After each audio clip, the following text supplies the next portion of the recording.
Zee 24 तास एक पाऊल पुढे। महाराष्ट्र दुष्काळात होरपळतोय। पाण्यासाठी आणि अन्नासाठी जनावरांची आणि पक्ष्यांची वणवण सुरू आहे।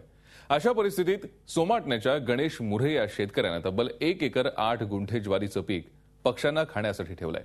आमचे प्रतिनिधी कैलासपुरी यांचा हा स्पेशल रिपोर्ट।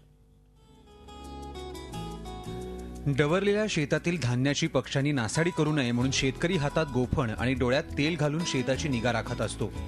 पण जरा या शेताकडे लक्ष देऊन पाहिलं तर तुम्हाला कळेल की या शेतातील ज्वारीचं हे पीक पक्ष्यांसाठीच आहे। आश्चर्य वाटलं ना?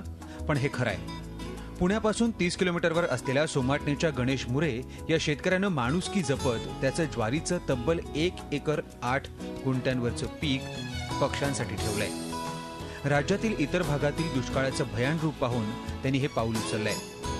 फक्त अन्नाचीच नाही तर छोटे छोटे माठ भरून या पक्ष्यांची पाण्याचीही सोय करण्यात आली आहे। पक्ष्यांसाठी 1 एकर 8 गुंठ्यामध्ये ज्वारी उत्पादन केलेलं आहे। पक्ष्यांसाठीच उपलब्ध केलेलं आहे। त्यानंतर त्यांना पाण्याची सोय केलेली आहे। शेतात आलेले पक्षी मनसोक्त ज्वारीचं धान्य खातात आणि पुन्हा आपल्या मार्गाने प्रस्थान करतात। कुणालाही समाधान वाटावं असंच हे चित्र। अख्खं मुरे कुटुंब या आगळ्या उपक्रमात एकत्र आहे। हे खास आमच्या जीवनाकरता आमचं समाधान व्हावं आणि त्या पक्षाचं समाधान व्हावं, आम्हाला काहीतरी पुण्याचा लाभ भेटावा हे इथून आम्ही ते केलेले। दुष्काळात होरपळणाऱ्या महाराष्ट्रात हे चित्र नक्कीच आशादायक आहे। अशा प्रकारे प्रत्येकानं आपापल्या परीनं मदत केली तर दुष्काळात होरपळणाऱ्या आपल्याच माणसांना काही प्रमाणात का होईना दिलासा मिळेल।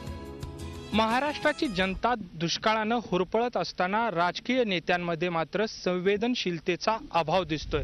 दुसरीकडे साधे शेतकरी मात्र पक्ष्यांना चारा मिळावा यासाठी झटतायत। हे चित्र खरंच मानवतेला दिलासा देणारं असंच म्हणावं लागेल। झी 24 ताससाठी कैलासपुरी, सोमाटणे फाटा, पिंपरी चिंचवड। झी 24 तास एक पाऊल पुढे।